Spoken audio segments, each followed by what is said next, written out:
ছদ্মবেশে সালমান এফ রহমানের সাথে পালিয়ে যাবার পথে নৌকায় বসিয়ে আটক হন সাবেক আইনমন্ত্রী আনিসুল হক। ডিবি কার্যালয়ে 10 দিনের রিমান্ডেও রয়েছেন তিনি।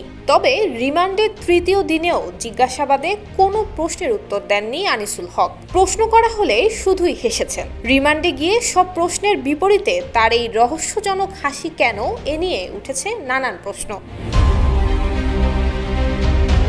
জানা গেছে, জিজ্ঞাসাবাদের সময় হত্যা মামলায় গ্রেফতার করা হয়েছে এমনটা শুনে মুচকি হেসেছেন আনিসুল হক। এ সময় সুপ্রিম কোর্টের অবস্থা জানতে চেয়েছেন তদন্ত কর্মকর্তাদের কাছে।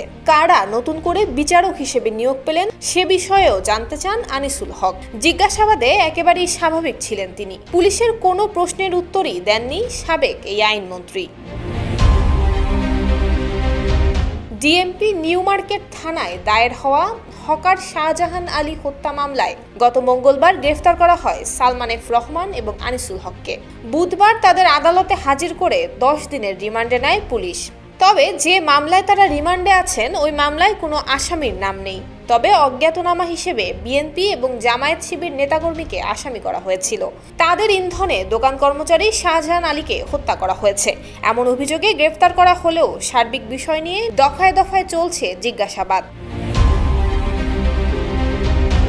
ডিএমপির সূত্রে জানা গেছে, সরকারের অনেক অপকর্মকে আইনি বৈধতা দেওয়ার ক্ষেত্রে বড় ভূমিকা রেখেছেন আনিসুল হক। তাদের জিজ্ঞাসাবাদের ক্ষেত্রে হত্যা মামলার পাশাপাশি অর্থনৈতিক এবং আইনগত বিষয়কেও গুরুত্ব দেওয়া হচ্ছে। কোটা সংস্কার আন্দোলন চলাকালে গত 16 জুলাই রাজধানীর নিউ মার্কেট থানাধীন কাদের আর্কেড মার্কেটের সামনে সংঘর্ষে গুরুতর জখম হন ওই এলাকার একটি পাপোশের দোকানের কর্মচারী শাহজাহান আলী। পরবর্তীতে ঢাকা মেডিকেল কলেজ হাসপাতালে তার মৃত্যু হয়। এমন ঘটনায় ডিএমপির নিউ মার্কেট থানায় দায়ের হওয়া হত্যা মামলায় গ্রেফতার হন আনিসুল হক।